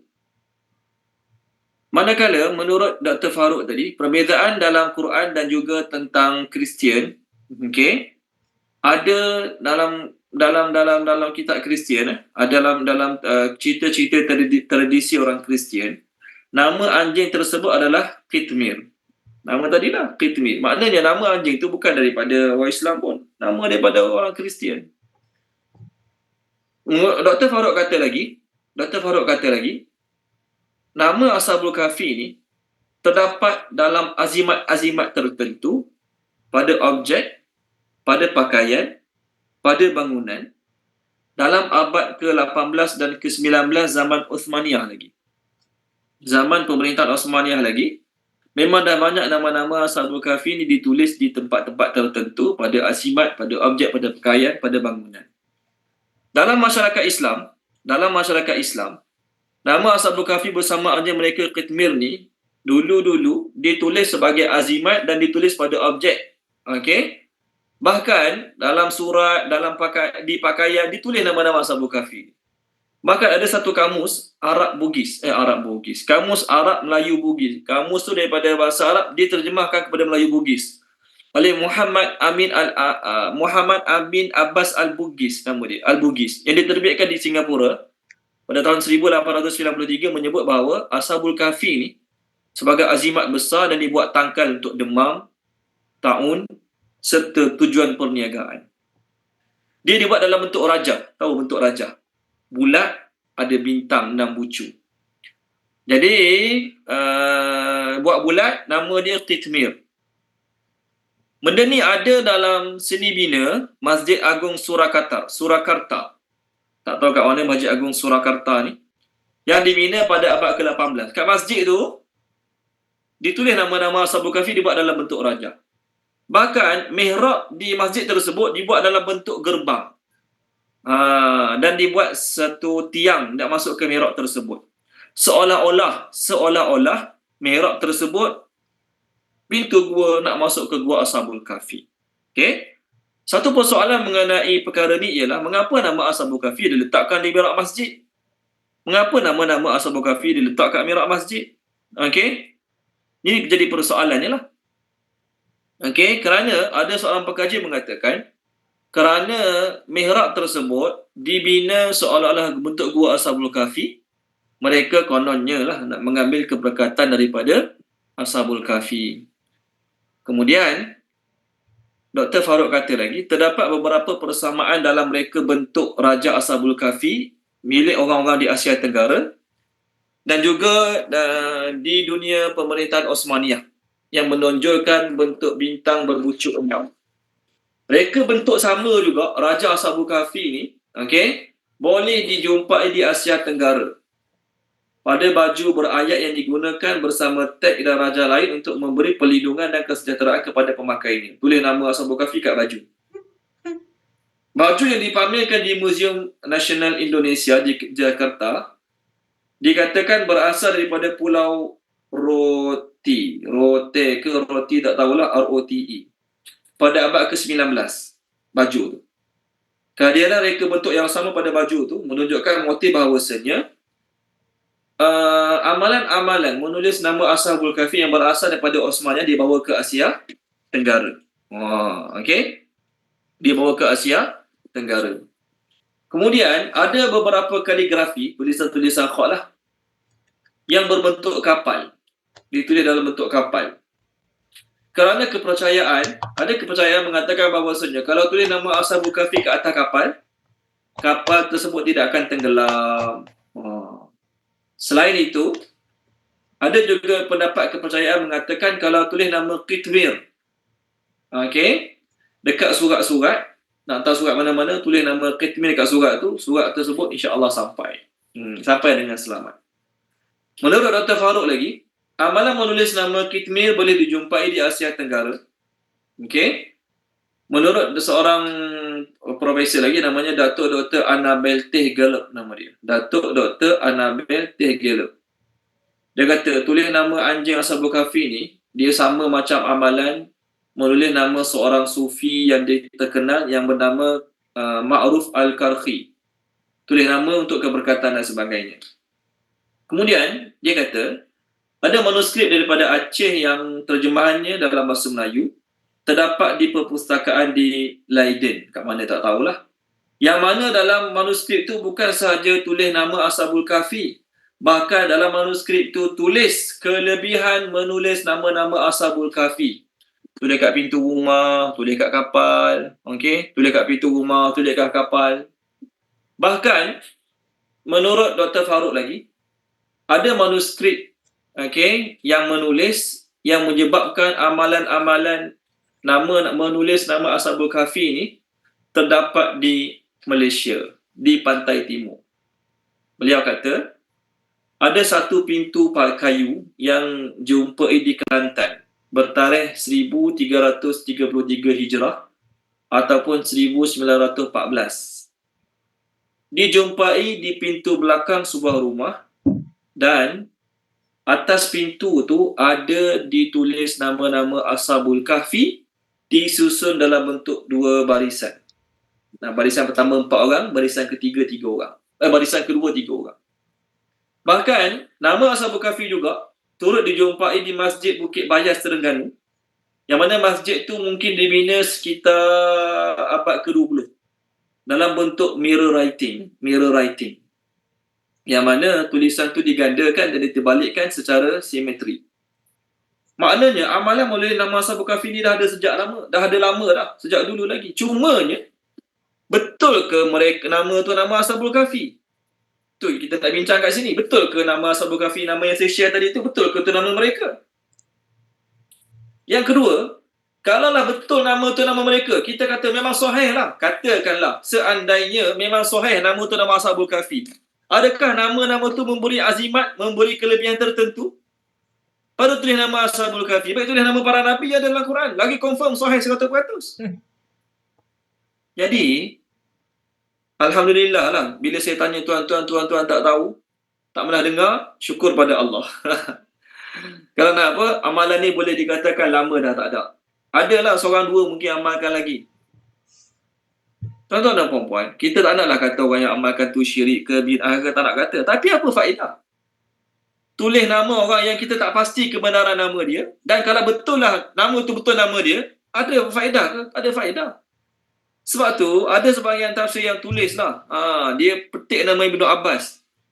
Betul ke tak betul pada Ibnu Abbas, dia pun tak tahulah, tapi dia memang petik je nama Ibnu Abbas. Dia kata antara kelebihan, dia tulis kat situ.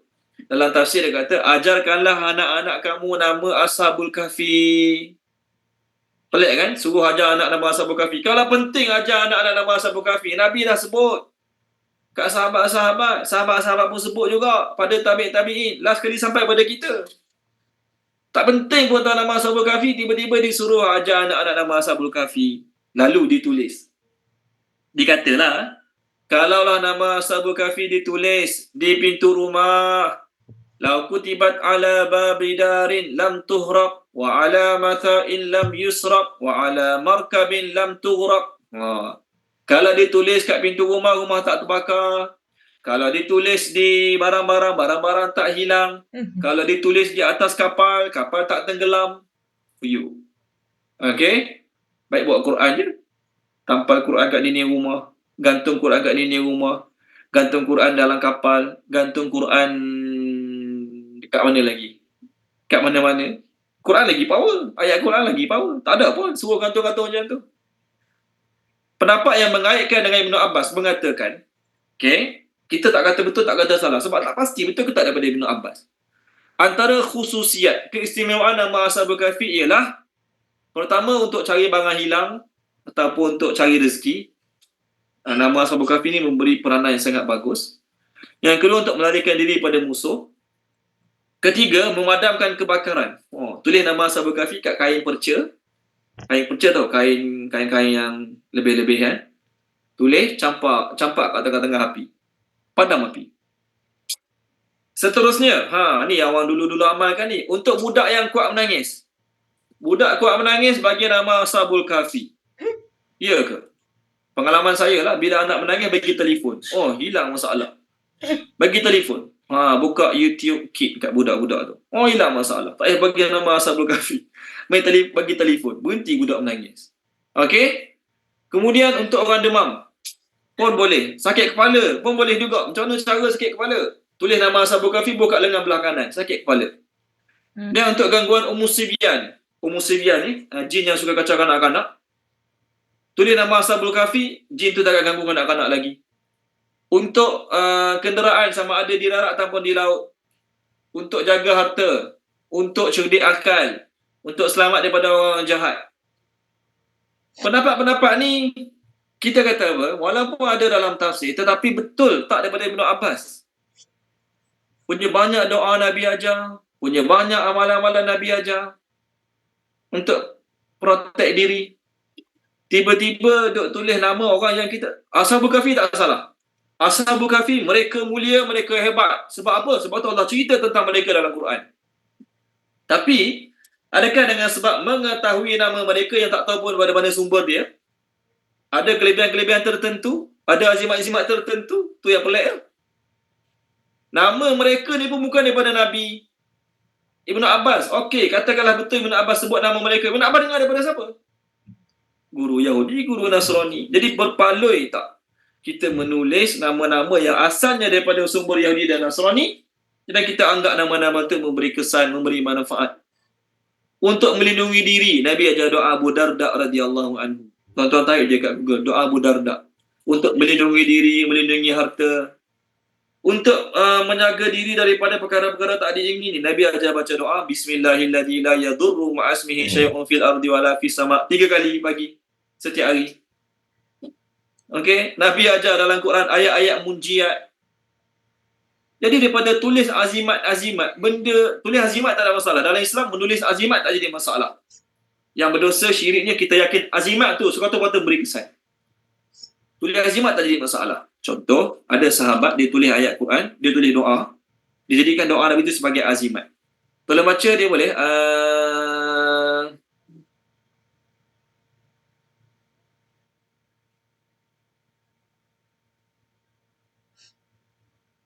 siapa dia? Tolong baca. Tuan Haji Aziz ada? Tuan Haji Aziz? Tuan Haji Aziz tak ada? Tuan Haji Aziz Dari ada? Tak ada. Okey. Puan Nur Hidayah Ahmad tolong baca boleh? Puan Nur Hidayah Ahmad. Surah Al-Mu'minun. Ni doa yang Quran ajar. Lagi bagus baca doa ni daripada tulis nama Ashabul Kahfi yang tak tahu betul ke tak betul. Muka surat 348.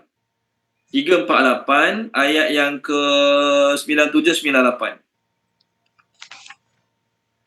Bismillahirrahmanirrahim. 97. Dan katakanlah, ya Tuhanku, aku berlindung denganmu daripada bisikan-bisikan syaitan. 98. Dan aku berlindung pula denganmu, ya Tuhanku, agar mereka tidak mendekati aku. Okey, terima kasih Puan Hidayah Ahmad. Ni ayat Quran. Bagi kita amalkan ayat ni. Nak confirm dapat pahala. Sama ada kita terselamat ataupun tak terselamat daripada gangguan syaitan. Baca ayat tu dah confirm dapat pahala dah. Tulis nama Ashabul Kahfi, hafal nama Ashabul Kahfi, tak dapat pahala pun, tak ada janji pahala langsung. Selamat tak selamat tak tahu lagi. Baik, amal Quran. Ni doa Nabi ajar. Tengok kat skrin. Daripada siapa ada tafsir Ibnu Katsir, tengok ayat yang dibaca tadi oleh Puan Nur Hidayah, akan jumpa hadis ni. Imam Ahmad meriwayatkan daripada Ammar bin Shu'aib, dari ayahnya, dari kakeknya, dia berkata daripada pakciknya, Rasulullah SAW mengajar kami beberapa kalimah yang beliau bacakan masa saat nak tidur.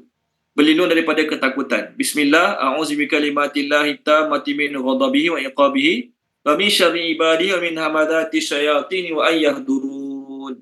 Terjemah dia, aku menyebut nama Allah, dengan nama Allah aku berlindung daripada kalimah-kalimah Allah yang sempurna daripada kemurkaannya, kejahatan hamba-hambanya dan godaan syaitan daripada kedatangan mereka kepadaku. Periwayat hadis ini mengatakan, Abdullah bin Amr mengajarkan doa ni kepada anaknya yang sudah balik dan menyuruh anak-anak dia baca sebelum tidur. Kita pun baguslah suruh anak cucu baca doa ni sebelum tidur. Dan anak yang masih kecil, yang tak pandai baca, tak pandai hafal lagi, dia tulis doa ni, dia gantung kat leher. Namanya ta'wiz. Kita panggil azimat dalam bahasa Melayu. Tak apa, boleh. Tulis doa sebagai azimat, tak apa. Hadis berdasarkan amalan para sahabat. Tapi tulis nama Ashabul Kahfi buat naik kapal, tulis nama Ashabul Kahfi buka rumah tak terbakar. Tak perlulah kita amalkan. Alhamdulillah, bila saya tanya tuan-tuan dan puan-puan tadi, tuan-tuan dan puan-puan kata tak pernah dengar. Syukur pada Allah. Kerana apa? Amalan tersebut tak patut diajarkan dan tak patut disebarkan. Saya terangkan ni nak beritahu jangan buat, bukan terangkan suruh buat. Okey? Nama-nama tu tak ada sebarang kelebihan pun. Daripada tulis nama-nama yang disebut kelebihan, Quran confirm kata-kata Allah, confirm benar 100%. Tak ada pun kata bawa Quran dalam rumah tak terbakar. Bawa Quran dalam kapal-kapal tak tenggelam. Banyak je berlaku rumah terbakar, ada Quran dalam rumah tu. Banyak je berlaku. Rumah tu tak terbakar, Quran tu tak terbakar lah. Rumah tu tak terbakar, Quran tak terbakar pun. Bahkan rumah tu banyak Quran. Contoh. Okey, jadi semua amalan tu kita kata tidak ada sandaran yang begitu kuat. Pukul 10.11 kita berhenti sini dulu. Boleh ayat minggu depan, bukan minggu depan, kita akan sambung lepas raya. Ayat yang kita akan datang kita akan bincang 23-24 ni mengenai Nabi cakap pada orang kafir, aku akan bagi jawapan, tapi Nabi tak sebut insya-Allah. Nabi tidak menyebut insya-Allah. Maka orang kafir tanya Nabi, saya cerita dulu orang kafir tanya Nabi SAW, Tuan Haji Aziz, apa khabar Tuan Haji Aziz? Tak ada Tuan Haji Aziz terkeluar tadi ke Tuan Haji Aziz? Okey. Internet problem. Oh, okey, baik, tak apa. Ingat tak ada, sebut nama tak ada tadi, kita tak apa. Okay? Tak ada. Orang kafir tanya Nabi 3 soalan kan, tentang pemuda-pemuda yang ajaib kisahnya, tentang roh, dan juga tentang apa? Allahumma salli ala Muhammad, tentang Zulkarnain. Nabi kata esok aku jawab. Jadi Nabi tak sebut insya-Allah. Tolong baca Tuan Haji Aziz boleh? Tuan Haji Aziz tolong baca ayat 23 dan 24. Nabi tak sebut insya-Allah. maka wahyu tak turun selama 15 hari hingga 40 hari. Ada pendapat 15, ada kata lebih, tapi wahyu tak turun selama 15 hingga 40 hari. Tak ada baca boleh Tuan Haji Aziz, ayat 23-24. Page kita sekarang.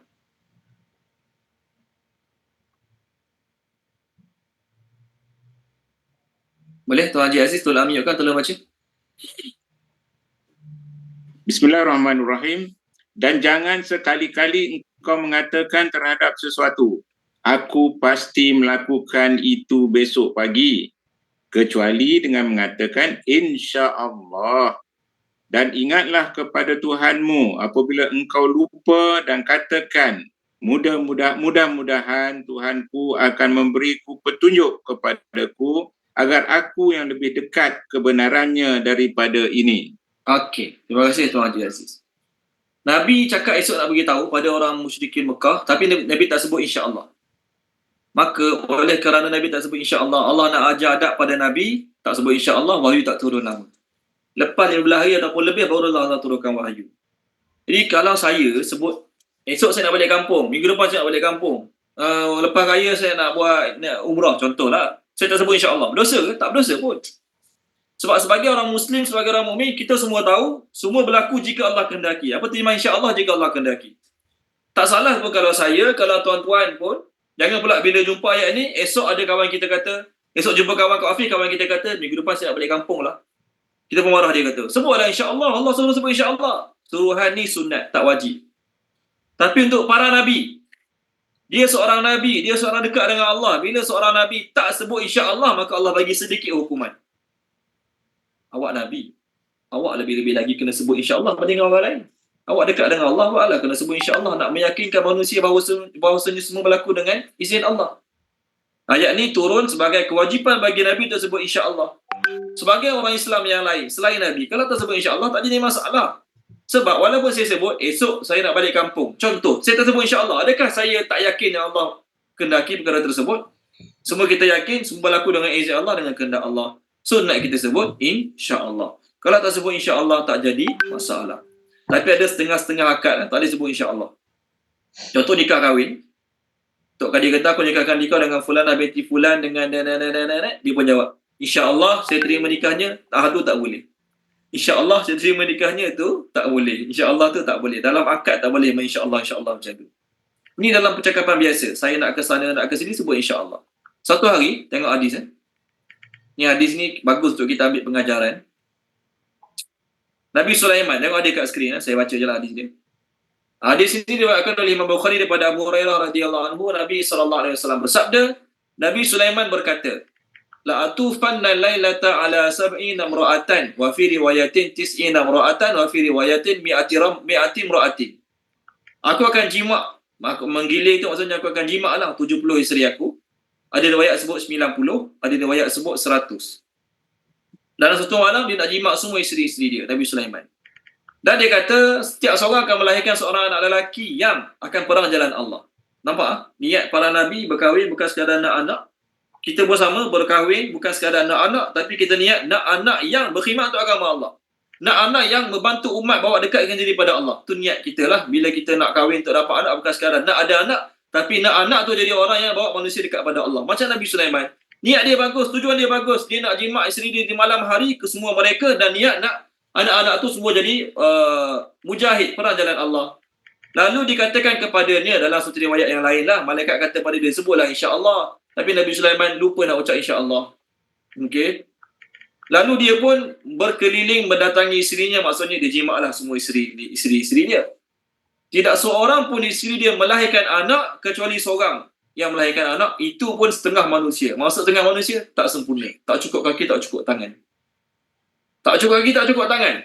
Nah, lalu Nabi SAW bersabda, wallahi, walladhi nafsi biyadihi, law qala insya'Allah, lam yahnas wa kana darkan lihajati. Kalaulah Nabi Sulaiman sebut insya-Allah, nescaya dia tidak berdosa, dan demikian itu sudah cukup untuk memenuhi hajatnya.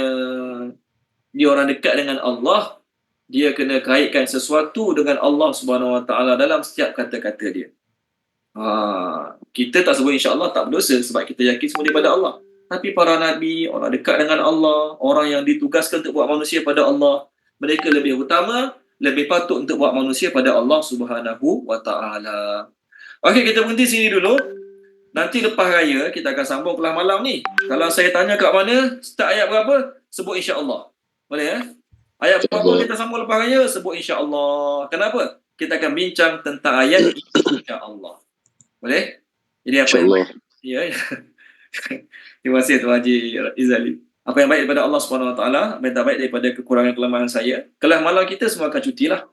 Kelas malam Isnin ke, Selasa ke, Rabu ke, Jumaat ke, semua cuti. Kelas siang semua dalam macam biasa bulan Ramadan. Jadi tuan-tuan dan puan-puan yang berkelapangan di siang hari boleh join kelas siang. Walau bagaimanapun kelas malam kita akan mula tempat yang sama. Kita akan sambung tempat yang sama. Kelas siang jalan macam biasa. Kelas malam nanti lepas hari kita sambung ayat seterusnya lah. Kita akan sambung ayat berapa kita berhenti tadi? InsyaAllah kita akan sambung ayat 23 lepas hari nanti.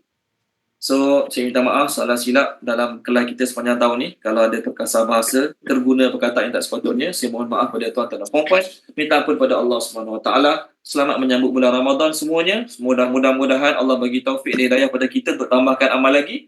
Dan selamat Hari Raya Aidilfitri, maaf zahir dan batin. Bismillahirrahmanirrahim. Subhanallah bihamdi, subhanakallahumma bihamdika, asyhadu an la ilaha illa anta, astaghfiruka wa atubu ilaik.